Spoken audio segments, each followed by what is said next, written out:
វិធីសាស្ត្រដើម្បីគិតវិជ្ជមានឬមើលពិភពលោកក្នុងផ្លូវល្អខ្ញុំជាមនុស្សល្អ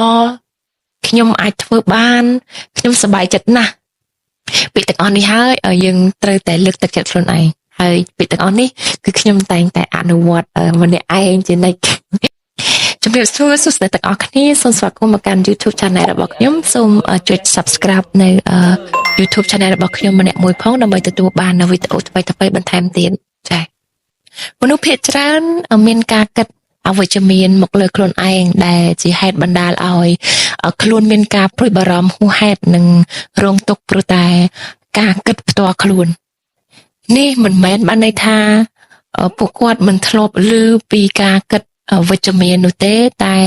គឺមកពីពួកគាត់មិនដឹងពីវិធីសាស្ត្រក្នុងការគិតបែបនោះឥឡូវនេះចូលមកមើលឬក៏ចូលមកស្ដាប់ទាំងអស់គ្នាចា៎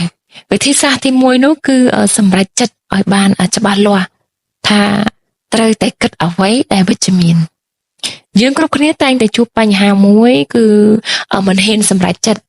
ឬក៏ហ៊ានដែរតែមិនច្បាស់លាស់យើងត្រូវតែក្តោបក្តាប់ការគិតរបស់ខ្លួនឯងនិងគ្រប់គ្រងអរិយាប័ត្ររបស់ខ្លួនឯងឲ្យបានល្អដើម្បីយកឈ្នះការគិតបែបនេះ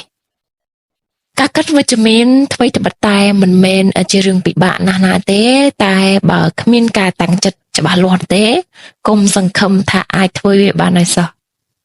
ចា៎វិធីសាស្ត្រទី2គឺសេពគប់មនុស្សដែលអាចជួយជំរុញលើកទឹកចិត្តរបស់យើងការរស់នៅលាយឡំទៅនឹងអ្នកដទៃអាចមានផលល្អផងនិងអាក្រក់ផងបើសិនជាអ្នកដែលនៅក្បែរយើងជាមនុស្សដែលគិតរឿងអវិជ្ជមាននោះយើងជៀសមិនផុតត្រូវបានគេទាញទម្លាក់ចុះនោះទេពួកគេមិនដឹងពីវិធីមើលបញ្ហាក្នុងផ្លូវល្អផងមិនទាំងដឹងថាត្រូវលើកចិត្តខ្លួនឯងយ៉ាងណាផងតើពួកគេអាចមកជួយយើងទៅតាមណាបានទៅដូច្នេះយើងត្រូវតែរត់ចេញឲ្យឆ្ងាយពីមនុស្សដែលមានផលមិនល្អដល់ខ្លួនយើងចា៎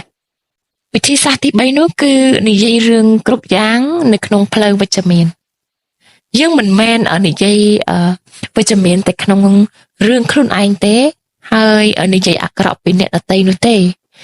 យើងត្រូវតែនិយាយរឿងល្អៗទាំងរបស់យើងនិងរបស់អ្នកដទៃផងដែរការនិយាយបែបវិជ្ជមានមកកាន់ខ្លួនឯង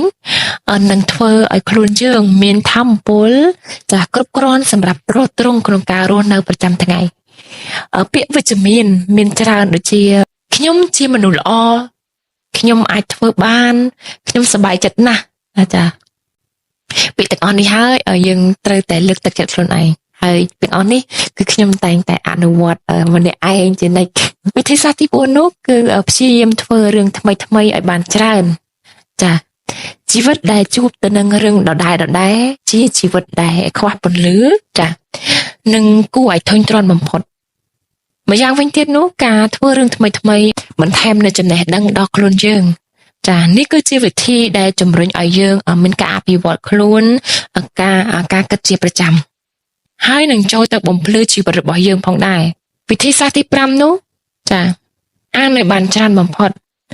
យើងត្រូវមានទម្លាប់ចាក្នុងការអានឲ្យបានល្អដោយជ្រើសយកអ្វីដែលជារឿងល្អហើយអានវាជាប្រចាំចាការអានសៀវភៅដែលជំរុញលើកទឹកចិត្តអាចធ្វើឲ្យយើងមានការគិតវិជ្ជមានបានណាមួយចំណេះដឹងថ្មីដែលចូលទៅបោះសម្អាតចំណេះដឹងស្អុយរលួយនៅក្នុងខួរក្បាលរបស់យើងបាននៅក្នុងវីដេអូនេះខ្ញុំសង្ឃឹមថានឹងអាចជួយឲ្យបងប្អូនយកគំនិតនេះចាយកទៅត្រេះរិះពិចារណាហើយអាចឲ្យបងប្អូនអភិវឌ្ឍនៅផ្នត់គំនិតបានហើយព្យាយាមគិតវិជ្ជមានហើយអរគុណបងប្អូនទាំងអស់គ្នាសម្រាប់ការស្ដាប់និងទស្សនាវីដេអូរបស់ខ្ញុំហើយកុំភ្លេចជួយចុច Subscribe នៅ Channel របស់ខ្ញុំផងដើម្បីទទួលបាននៅវីដេអូបន្តទៀតសូមអរគុណបងប្អូនទាំងអស់គ្នាជម្រាបលាបាយបាយ